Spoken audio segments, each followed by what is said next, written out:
Hello, c'est HR, votre chroniqueur. Alors aujourd'hui, je vais vous parler de la série américaine Good American Family. Série initialement diffusée sur Hulu à partir du 19 mars 2025, mais qui est maintenant sur pléthore de plateformes de streaming. Moi personnellement, je l'ai regardée sur Disney+. Alors avant de débuter ma chronique, je tiens à vous préciser qu'il s'agit d'une adaptation d'une histoire réelle. Et c'est ça ce qui est totalement fou. Surtout que l'histoire a un côté totalement ubuesque. Histoire qui est la suivante. Nous suivons Christine et Michael Barnett, interprétés respectivement par Ellen Pompeo et Mark Duplass, qui adoptent une petite fille, Natalia Grace, interprétée par Imogen Faithraid. Elle est présentée au début comme une petite fille de 7 à 8 ans, atteinte de nanisme. Très vite, les parents se posent des questions par rapport au comportement étrange de la jeune fille et pensent qu'en fait cette jeune fille est une adulte.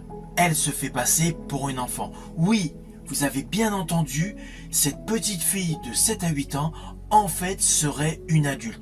Un peu à la manière de l'histoire réelle qui avait donné l'origin story au diptyque horrifique Esther. Alors naturellement, il y a beaucoup de choses qui se déroulent. Mais je ne vais pas aller plus loin sur les lignes scénaristiques, car chaque épisode apporte une complexité supplémentaire au récit, et je préfère que vous le découvrez par vous-même. Mais en tout cas, je peux vous affirmer que chaque épisode adopte un point de vue différent.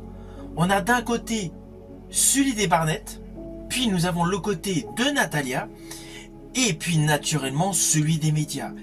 Car implicitement, sachez que cette histoire de fillette qui était peut-être une adulte a alimenté les tabloïds aux États-Unis. Alors la série est parfaitement construite. Elle offre une exploration en profondeur de la subjectivité des faits. Alors il est évident que l'interprétation, quel que soit le protagoniste de l'histoire, elle est topissime. La crédibilité dramatique, elle est intense. Le fait que les épisodes nous montrent des points de vue assez multiples, assez différents, cela permet d'avoir une réelle réflexion sur cette histoire qui se déroule sur plus de 10 ans. Alors perso, j'ai apprécié le mélange de drame familial, de thriller psychologique et surtout la notion de dimension sociétale qui apporte une véritable plus-value à la totalité des épisodes de cette série. Naturellement, je vous invite à regarder la totalité de la série. Ne sautez pas des épisodes pour tout de suite connaître la fin. Il faut vraiment suivre chaque épisode. Chaque épisode a un véritable intérêt. En ce qui me concerne, il y a un moment précis dans la série où une femme se sert d'une certaine carte bancaire pour faire des courses. Tout de suite, j'ai pensé à un côté profit. Eh bien non, ce n'est pas le cas. En fait, beaucoup de choses sont tournées de manière à vous faire croire subjectivement une action qui est en fait totalement son antagoniste. C'est pour cela que si vous cherchez, in fine, une série intense, profonde et psychologiquement complexe, cette série Good American Family est la série intrigante qu'il vous faut.